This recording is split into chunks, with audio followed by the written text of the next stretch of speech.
Bonjour à toutes et à tous, c'est Zéphus et aujourd'hui on se retrouve pour une toute nouvelle vidéo qui a pour but bien, la réussite de votre année de première en français, en se concentrant ici sur les épreuves qui vont se dérouler courant juin. Alors mes conseils ils vont être éparpillés sur deux vidéos pour pouvoir discerner les deux épreuves. La première que vous êtes en train de visionner, elle portera essentiellement sur l'épreuve orale du bac de français et celle à propos de l'écrit sortira prochainement, je vous rassure. Je vous invite à écouter attentivement cette vidéo et peut-être même à prendre des notes car je vais vous donner mes conseils qui m'ont permis de réussir mon oral et d'obtenir même la note parfaite. Alors nous allons dans un premier temps parler de l'épreuve en elle-même, puis ensuite nous verrons comment se passe un passage à l'oral. Je vais également vous faire une reconstitution de mon passage en disant ce que j'ai dit le jour J, en reprenant le brouillon que j'ai utilisé, que j'ai conservé donc pour cette vidéo, et pour terminer ensuite avec des petits conseils assez utiles durant toute l'année. Alors cette épreuve, je pense que vous le savez, elle dure 50 minutes qui vont être réparties ainsi. 30 minutes donc de préparation à l'épreuve, vous allez pouvoir faire un brouillon, prendre des notes, etc. Et 20 minutes, c'est bien deux passages à l'oral où vous allez être en face de l'examinateur. Cette épreuve, elle va se dérouler ainsi. On aura 2 minutes de lecture où on va lire le texte et on fera également ainsi une introduction avant la lecture. 8 minutes où on fera l'analyse linéaire du texte, donc ligne par ligne, ainsi qu'ensuite une petite conclusion. Ensuite, on va passer à la question de grammaire, qui dure également 2 minutes et qui est sur 2 points. Et ensuite, vous allez avoir l'entretien, vous allez parler de l'œuvre choisie pendant 3 minutes. Et ensuite, l'examinateur va vous poser des questions sur vous et sur le texte, enfin sur le livre plutôt, pendant 5 minutes. Nous allons directement donc commencer par le contexte. Durant le troisième trimestre, vous allez recevoir un papier qui va faire office de convocation pour cette épreuve, où sera indiquée une date, une heure, une salle, qui sera celle de votre passage. À savoir qu'il faut évidemment se munir de votre carte d'identité ainsi que votre convocation le jour J et être présent 30 minutes avant l'épreuve. Une fois devant la salle indiquée, votre examinateur il viendra vous chercher. Il va vérifier si vous avez les documents nécessaires, donc ceux que j'ai cités, la carte, la convocation, mais également les textes sur lesquels vous allez passer. Et il va ensuite vous annoncer celui sur lequel vous allez être interrogé. N'oubliez pas de lui dire un grand bonjour, évidemment.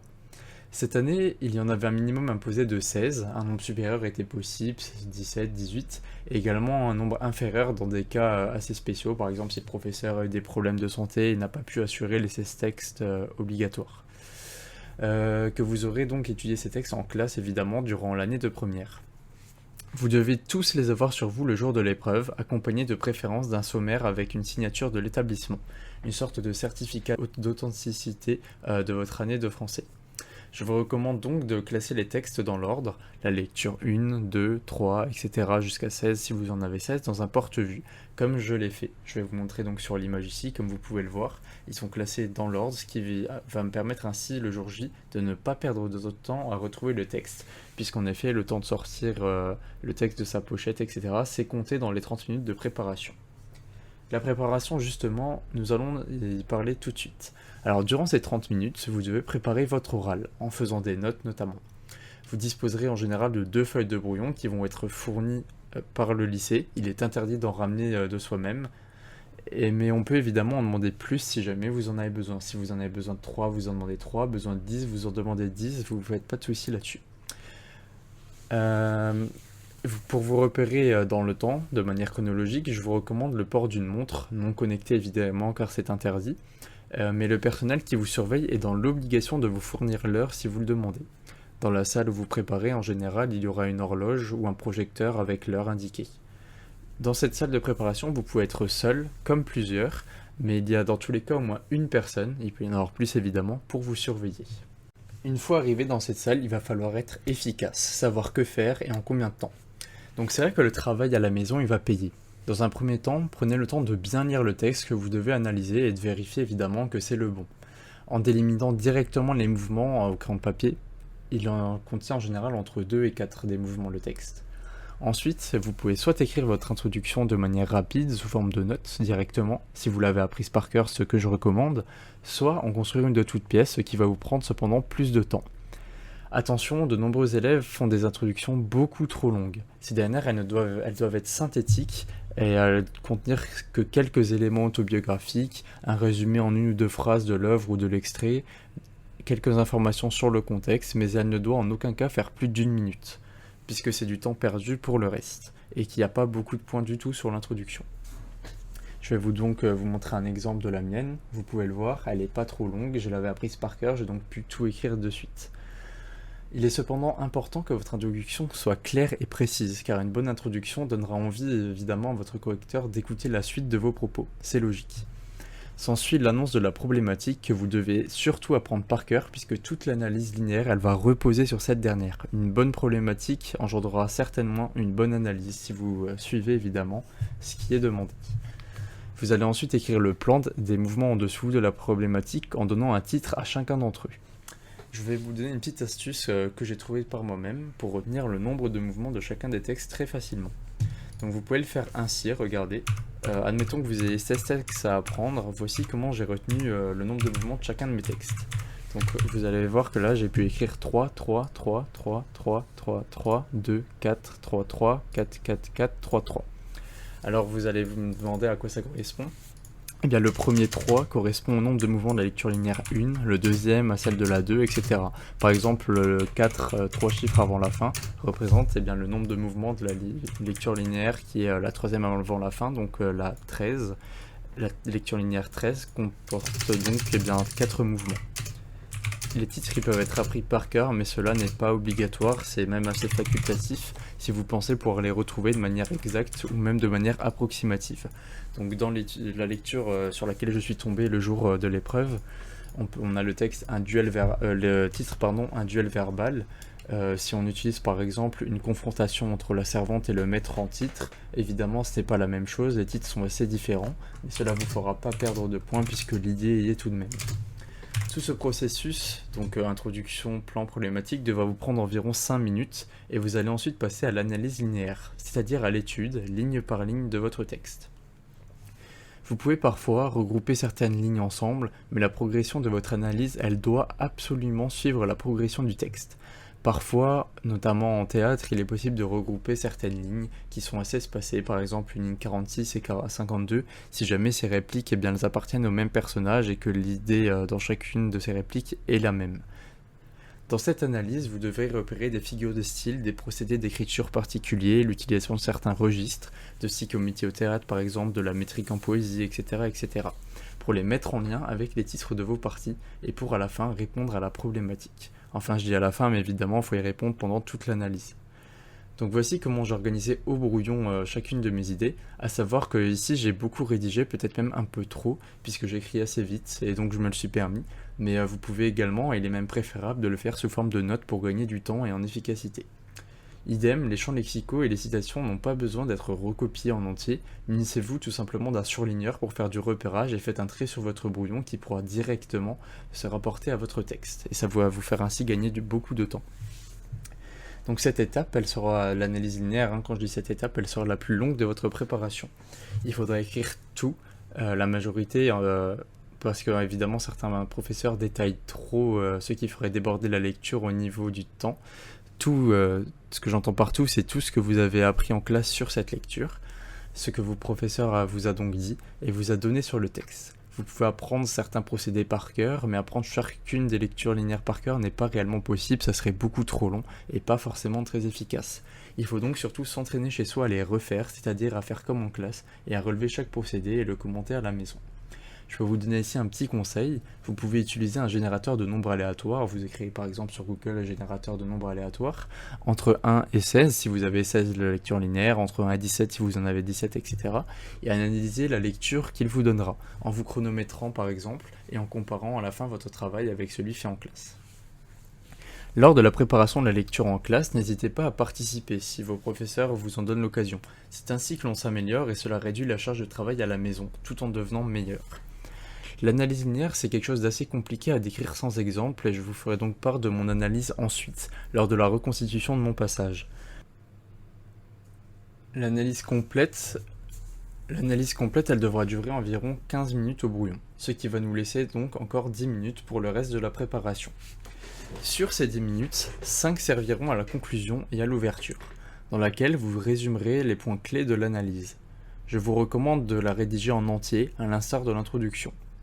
Cette ouverture, elle se fera sur la suite ou sur une autre partie de l'œuvre étudiée en classe ou sur une autre œuvre, mais dans tous les cas, le lien entre les deux devra être expliqué.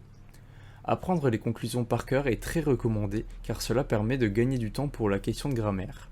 Cette dernière, elle va porter sur l'un des points étudiés durant l'année et elle peut également avoir un lien avec ceux qui ont été étudiés en seconde. Enfin ça c'est la consigne qu'on avait en 2022, ça aura peut-être changé en fonction du moment auquel vous allez passer votre bac de français.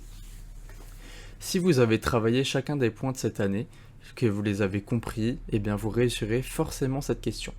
Elle est sur 2 points, et au brouillon, vous pouvez recopier la situation sur laquelle la question porte, et donner autant de précision que possible. Attention, il s'agit tout de même de grammaire, il ne faut donc pas poursuivre dans une mise en lien avec l'histoire du texte, à moins que cela soit formulé explicitement. Vous verrez ensuite, dans l'exemple que je vais vous donner après, à quoi cette question ressemble. Prenez évidemment le temps qu'il vous reste pour cette question. Et si, après y avoir répondu, il vous reste tout de même du temps, que vous avez par exemple gagné si vous avez appris l'introduction et la conclusion par cœur, ou si votre examinateur vous laisse un petit peu plus de 30 minutes, ce qui est possible parce que la préparation parfois elle déborde sur 32 minutes, 33, 34, parfois même un petit peu plus. Vous pouvez écrire quelques notes sur votre passage pour l'œuvre choisie, comme par exemple des dates, des noms, des personnages, qui permettront à certains de mieux se repérer et d'ainsi garder le fil de leurs propos durant le passage. Il est primordial d'apprendre votre présentation de l'œuvre par cœur car cela dure uniquement 3 minutes et ce sont donc des points qui peuvent, si vous vous en donnez les moyens, qui sont totalement gratuits comme points. Nota bene, organisez bien vos feuilles en les numérotant en bas à droite par exemple pour éviter de les mélanger durant votre passage. Après ces 30 minutes, quelqu'un viendra vous chercher pour commencer votre passage. Une fois assis en face de l'examinateur, ce dernier va vous demander si tout est bon et si votre oral va ensuite commencer. Placez vos feuilles devant vous et énoncez l'introduction. Essayez cependant de regarder votre examinateur de temps en temps et de ne pas faire une lecture simple de vos notes. Ça donnera ainsi vie un peu à votre échange. Passez ensuite à la problématique. Vous pouvez l'introduire avec une formule comme il serait donc intéressant de voir ou l'énoncer tel quel. Ensuite, vous allez passer à la lecture de votre texte. Cette dernière, elle est sur 2 points. Et qui sont des points très simples à avoir avec de l'entraînement.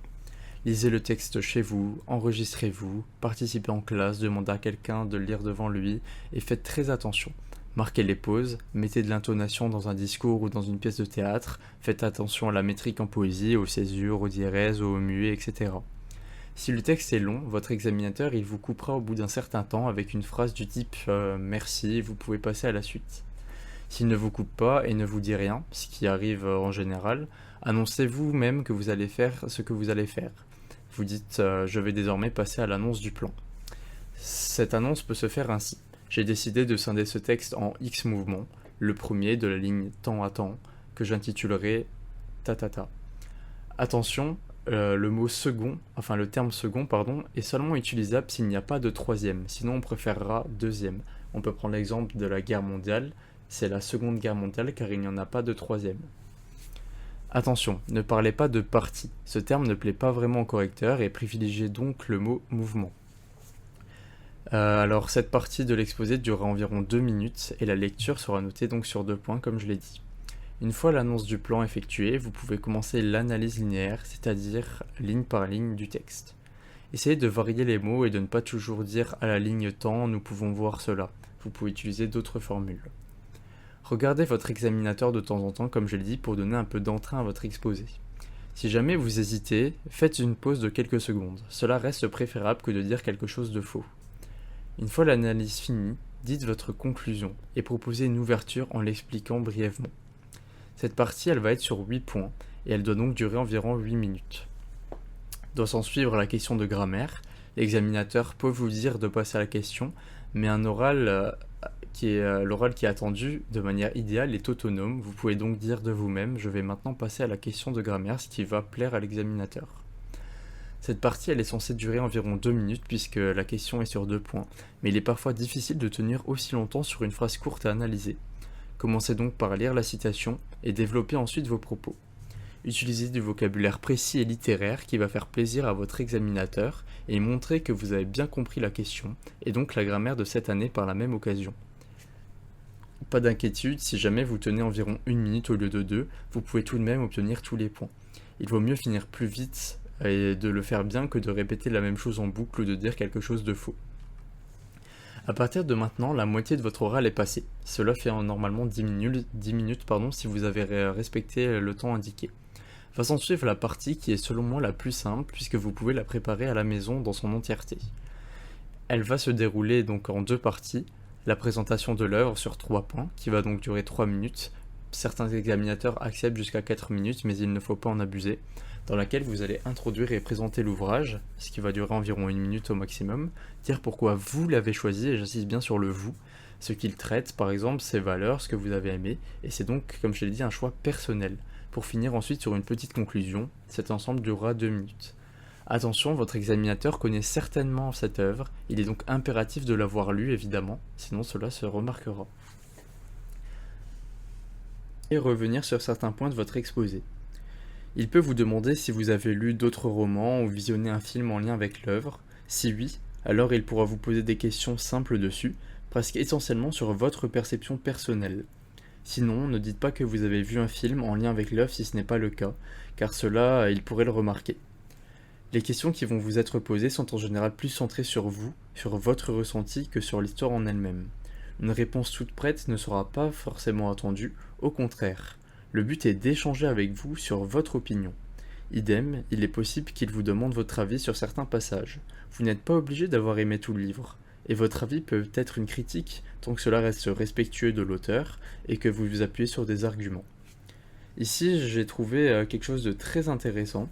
Donc c'est une sorte de roue où il y a certaines questions qui peuvent potentiellement être posées le jour de l'oral. Ce n'est pas moi qui l'ai faite, c'est un autre youtubeur, je mets sa chaîne en description évidemment. N'hésitez pas également à mettre un petit j'aime sur sa vidéo, je pense que ça lui fera plaisir. Et je l'ai trouvé vraiment hyper utile. Parce que vous pouvez par exemple demander à vos parents de vous poser des questions, ou même le faire seul, et pendant 5 minutes, comme au bac, vous mettez un chronomètre à côté, et vous tournez la roue, vous répondez, et voilà. Et vous pouvez faire ça assez quotidiennement, régulièrement, peut-être même plusieurs fois par jour si c'est juste avant l'oral, et ça va vraiment bien vous entraîner pour le jour J. Au bout de ces 5 minutes, votre examinateur va vous annoncer la fin de votre oral, et avant de quitter la salle, n'oubliez pas de lui souhaiter une bonne journée et ou de bonnes vacances, et finissez bien sûr par un au revoir. Voici à peu près tout ce qu'il y a à savoir sur l'épreuve. Je vais donc désormais faire une reconstitution de mon passage à l'oral, en prenant évidemment le même texte, la même œuvre, tout ça. Évidemment, ça va pas être la reconstitution exacte puisque j'ai pas l'examinatrice en face de moi, etc. Mais je vais faire au mieux. Je vais donc commencer directement.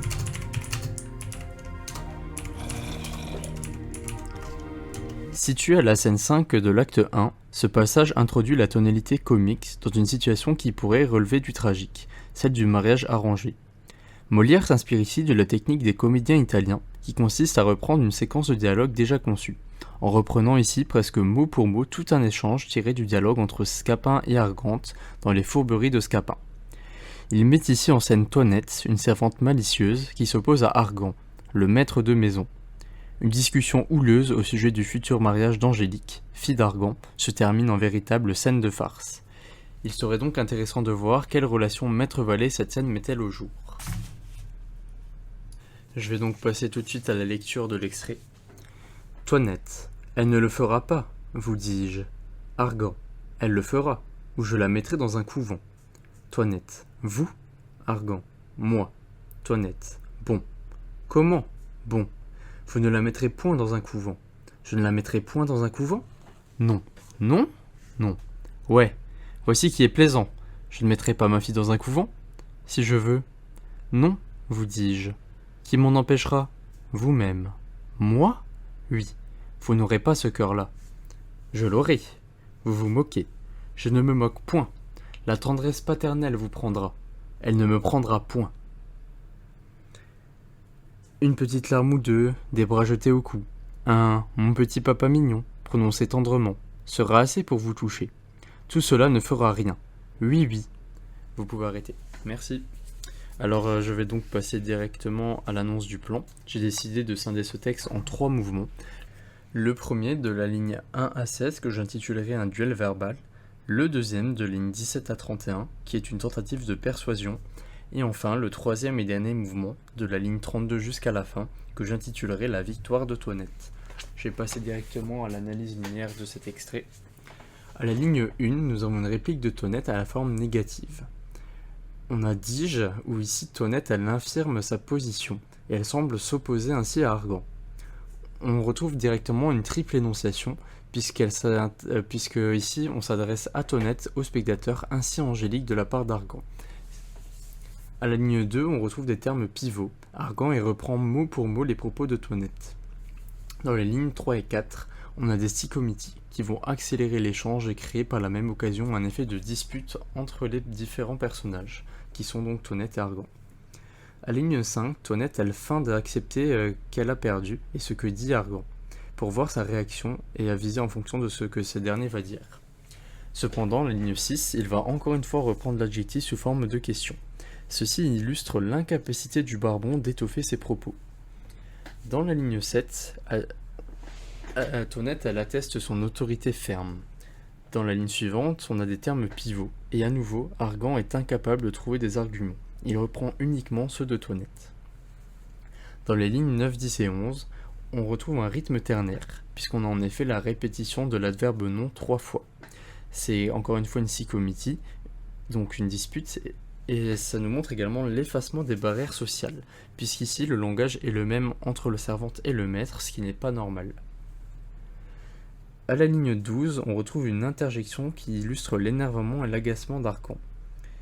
Si je veux est une subordonnée hypothétique qui illustre la puérilité de ce dernier, à l'instar d'un enfant qui refuse de quelque chose ou qui refuse d'obéir.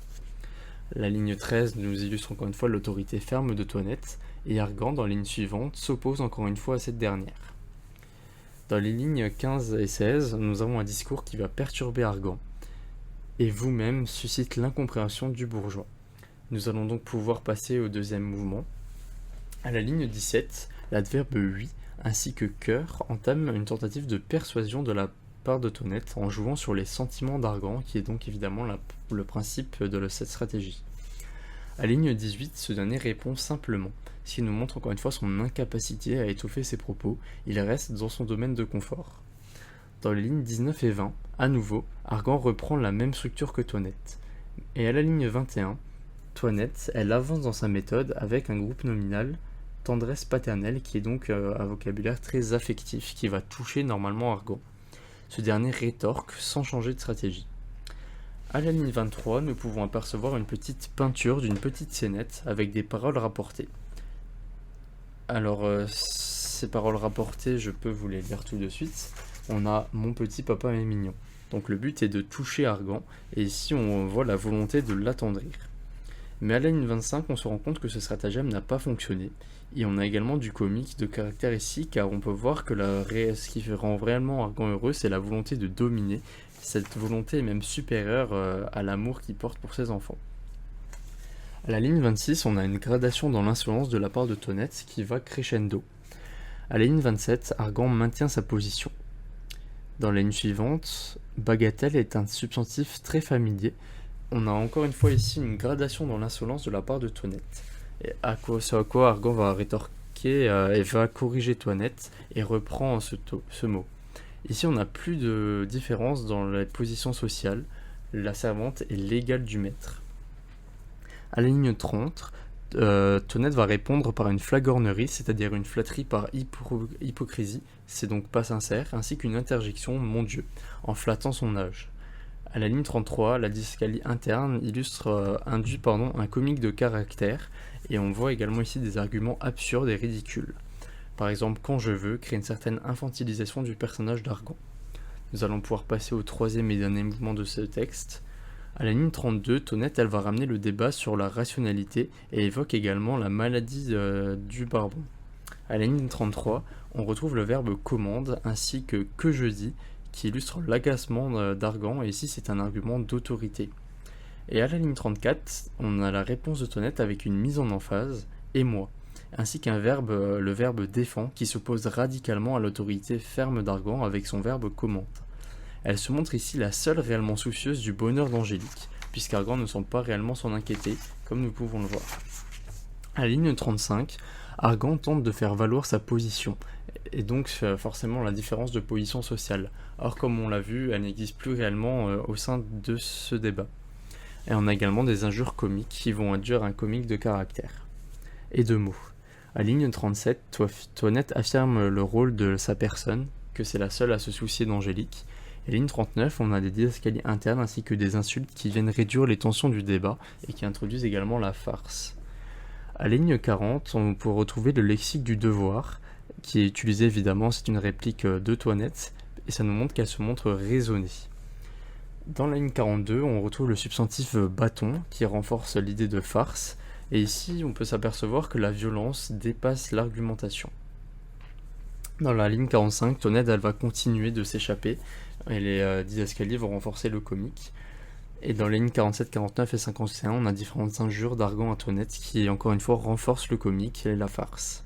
Toinette poursuit dans l'opposition, elle refuse le mariage, et on retrouve à la ligne 52 le verbe obéir. Toinette, elle se montre ainsi comme une aide, celle qui est raisonnable. À la ligne 53, Argan il va aussi entre victime et tyran. C'est ici assez pathétique et il va faire appel à l'aide de sa fille. Le barbon est incapable de gérer sa servante tout seul. Donc voilà, j'ai fini l'analyse. Nous allons donc pouvoir passer à la question de grammaire.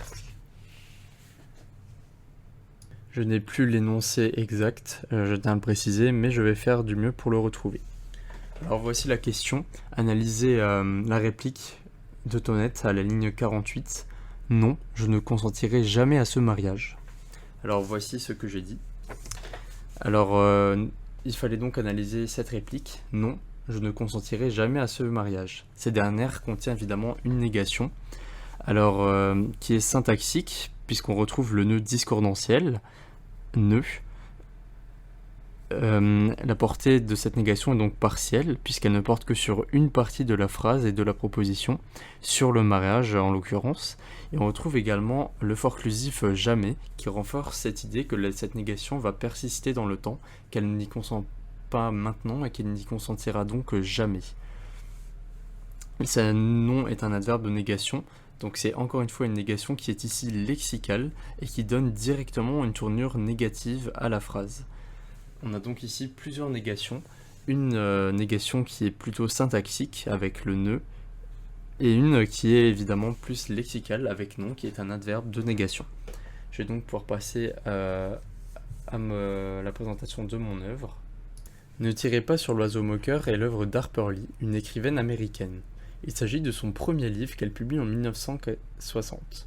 Son ouvrage raconte l'histoire de la famille Finch, résidant dans le comté de Maycomb, une ville fictive d'Alabama. Atticus Finch est un avocat qui doit défendre Tom Robinson, un esclave noir accusé d'un viol sur une femme blanche. L'histoire elle est racontée par Scout, de vrai nom Jean Louis Finch, alors âgé de seulement 9 ans, qui va nous raconter sa vie au sein d'un peuple quelque peu original. Ce récit fut un grand succès, en effet il s'est écoulé à plus de 30 millions d'exemplaires, se plaçant ainsi à la 60e place de la liste américaine des 100 meilleurs livres policiers de tout le temps. Il fut également converti en film, le nom de l'adaptation est Du silence et des ombres que j'ai eu la chance de visionner, et il a obtenu de nombreux prix comme par exemple le prix Pulitzer de la fiction.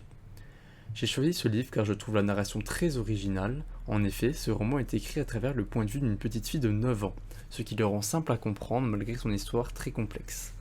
Ce choix n'était pas là au départ, à l'origine l'histoire était racontée par la scout devenue adulte et c'est l'éditeur d'Harper Lee qui lui a conseillé de justement faire parler la jeune fille encore enfant.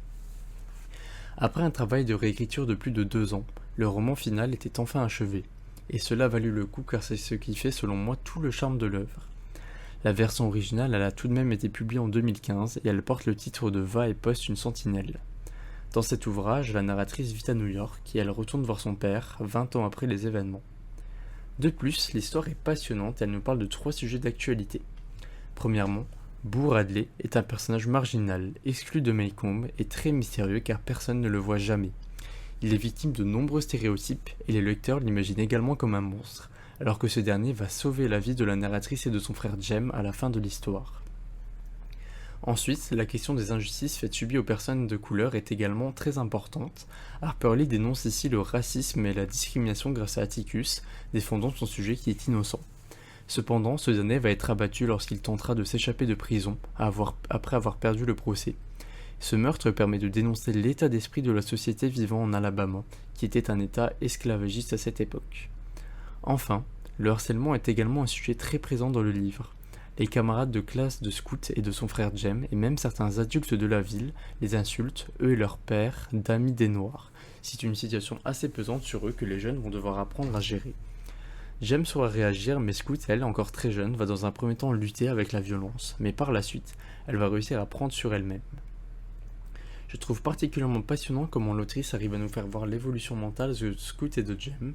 Ce dernier est déjà dans l'adolescence, il mûrit donc rapidement, mais Scout, elle, est encore une enfant. Et petit à petit, elle mûrit, et elle comprend ce qu'elle ne comprenait pas forcément au début de l'histoire. Nous pouvons donc qualifier cette œuvre de roman d'apprentissage, ce qui m'a permis de m'attacher tout particulièrement aux différents personnages.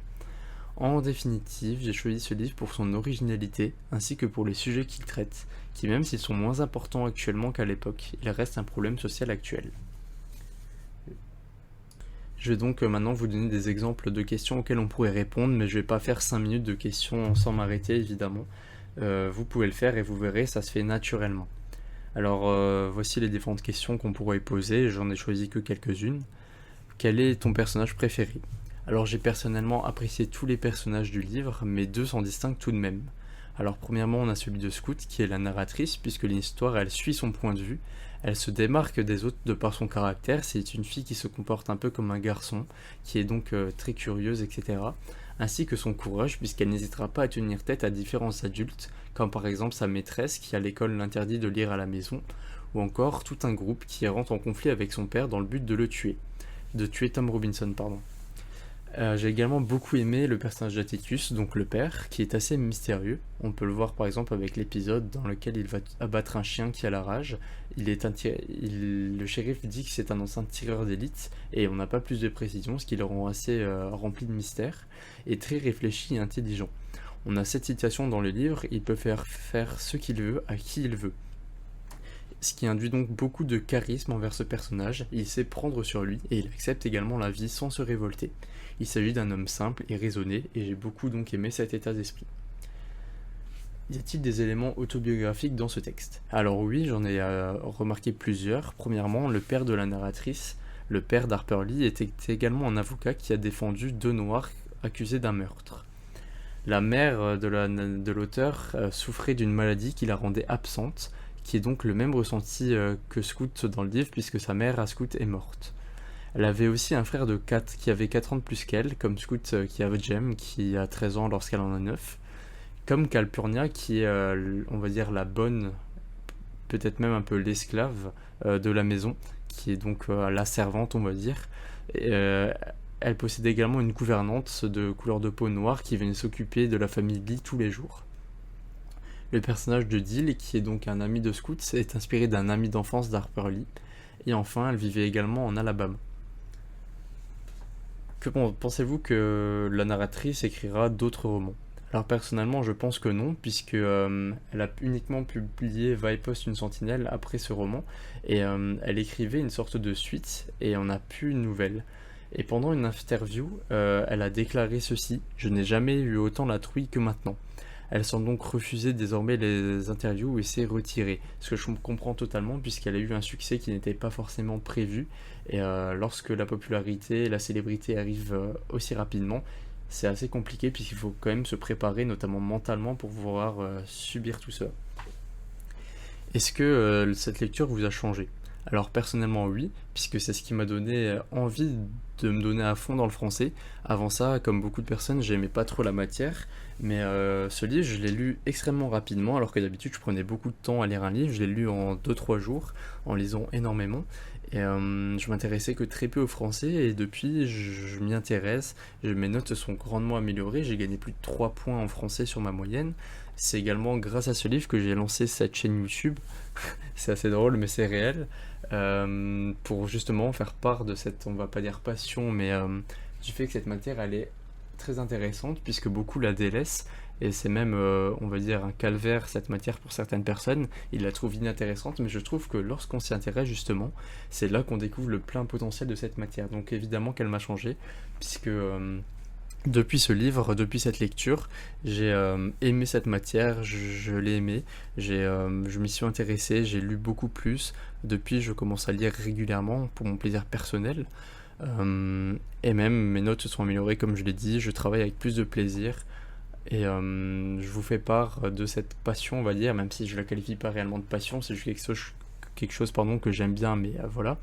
Et par la même occasion, je peux aider des personnes, ce qui me fait extrêmement plaisir. Donc je vais arrêter là les questions, j'ai fait tout de même 4 minutes au final, ce qui est pas mal, j'aurais pu continuer, mais déjà là, je pense que c'est pas forcément très intéressant pour vous. Ici, on va donc reprendre la suite de ce que je vais vous faire savoir. Et évidemment, comme je l'ai dit, n'oubliez pas d'être poli avec l'examinateur, vous lui souhaitez des bonnes vacances, une bonne journée, et vous le finissez par un au revoir. Alors maintenant, je vais vous donner d'autres conseils, en commençant par la création de fiches de lecture. Alors tous les professeurs vous conseillent de faire des fiches de révision, mais peu vous indiquent réellement comment s'y prendre. La majorité des élèves ne les font donc pas, ou se précipitent vers la fin pour les faire, alors qu'elles auraient permis des révisions beaucoup plus simples et allégées. Une fiche prendra environ 2 heures à être créée, avec la technique que je vais vous donner. Mais cela vous permettra en même temps de les apprendre, donc c'est pas réellement 2 heures de création de fiches, c'est 2 heures d'apprentissage pour la même occasion. Je trouvais pas l'intérêt d'en faire personnellement, j'avais pas envie, jusqu'aux dernières petites vacances, donc avant avant les grandes vacances. Et un soir, je suis tombé sur cette vidéo de ce youtubeur et j'ai trouvé ceci. Donc on peut voir ici ce pattern et ça m'a directement inspiré, notamment de par l'organisation des fiches et le fait que l'on peut les faire à l'ordinateur, et également la simplicité de les faire, surtout de manière personnelle. Ainsi, vous allez mieux comprendre vos lectures linéaires puisque vous allez pouvoir mettre ce que vous voulez et organiser cela comme cela vous chante, ce qui donne un ton beaucoup plus personnel et donc ça va vous permettre de mieux comprendre. Donc pour plus de précision, je vous conseille d'aller voir la vidéo, c'est un très bon youtubeur, il s'agit de sa méthode et mettez évidemment un petit j'aime par la même occasion puisqu'il le mérite. En effet, il le mérite parce que je me suis beaucoup motivé grâce à ces vidéos notamment. Alors, j'ai donc utilisé cette méthode pour chacune de mes lectures en mettant les fiches dans un porte-vue comme vous pouvez le voir ici. Donc c'est organisé, je vous conseille de le mettre dans l'ordre, moi j'avais pas envie de tout ressortir mais dans l'ordre c'est mieux. Et cela permet de réviser avec des notes, ce qui nous entraîne également pour le jour J, puisque je vous recommande d'écrire des notes sur votre brouillon. Et vous pouvez ainsi alterner entre révision complète avec la feuille contenant la lecture linéaire brute, on va dire, et des révisions plus synthétiques mais tout autant efficaces. Exactement ce que l'on demande durant l'épreuve. Pour moi, il s'agit du meilleur pattern de fiche possible, je l'ai découvert un peu tard, mais vous l'avez directement puisque je vous en fais part, et faites vos fiches dès que votre lecture est terminée, c'est ce que je vous conseille, faites-les régulièrement. Si vous avez par exemple fait une lecture linéaire un lundi, essayez de faire sa fiche pour le lundi suivant, et ainsi de suite pour chacune des lectures. Cela peut paraître assez décourageant et long au début, mais croyez-moi que cela va vous faire gagner énormément de temps par la suite, et ça va augmenter vos notes et augmenter votre efficacité lors des révisions. Un autre conseil indispensable, c'est participer. Faites la lecture linéaire avec votre professeur s'il vous donne cette opportunité. Certains professeurs donnent simplement une lecture à recopier, ce qui n'a pas réellement d'intérêt selon moi et selon la majorité des professeurs, et d'autres, la majorité je l'espère, font participer les élèves, et si vous avez cette chance, prenez-la. Même si au début cela va paraître difficile, à force de s'entraider, de participer, vous aurez votre oral directement dans la poche. Notamment parce que vous allez gagner en aisance à l'oral, mais également parce que vous allez vous améliorer en technique, en repérage, etc. Entraînez-vous régulièrement, soyez régulier, entraînez-vous un petit peu chaque semaine, environ 1 ou 2 heures, c'est déjà pas mal, et un peu plus pendant les vacances. Et ainsi, à la fin de l'année, vous serez plus que prêt pour le jour J, et ça va vous alléger le travail puisque vous n'aurez pas à apprendre énormément d'un coup, et ça sera encore plus efficace que si vous faisiez cela. Enfin, si votre établissement organise un oral blanc, n'y allez pas au talent. Ne dites pas au talent comme certaines personnes. Révisez, préparez-vous, car si vous obtenez une bonne note ici, vous en aurez certainement une bonne note forcément à l'oral, au vrai oral, et même une meilleure, je pense, au vrai bac. De plus, cela permet de connaître les points à améliorer pour vous pouvoir donner une prestation presque parfaite le jour de l'épreuve. Donc voilà, je pense que j'ai presque tout dit. Merci d'avoir visionné cette vidéo et j'espère qu'elle vous a aidé. Si oui, faites-le moi savoir en laissant un petit like, un commentaire ou même en vous abonnant si ce n'est pas déjà fait. La vidéo sur l'épreuve écrite, elle arrivera bientôt, donc n'hésitez pas à activer la cloche pour ne pas la manquer. Sur ce, je vous souhaite de belles et longues vacances et de bonnes révisions pour l'année prochaine et bonne chance surtout. Allez, salut! Un morceau du premier album. Putain, c'est compliqué. J'en ai marre qu'on copie les states. Damn, man, à l'américaine. Yes, we can, the weekend. Et moi, je suis McCain avec ma best friend. Moi, je suis français, moi, c'est moins cool. Mais c'est du camembert, donc je m'en bats les couilles. Je coupe une baguette, pas trop cuit. J'ai croisé mon Molière, il voulait faire un feat. Il voulait faire un feat. Il voulait faire un feat. J'ai croisé mon Molière, il voulait faire un feat. Hey.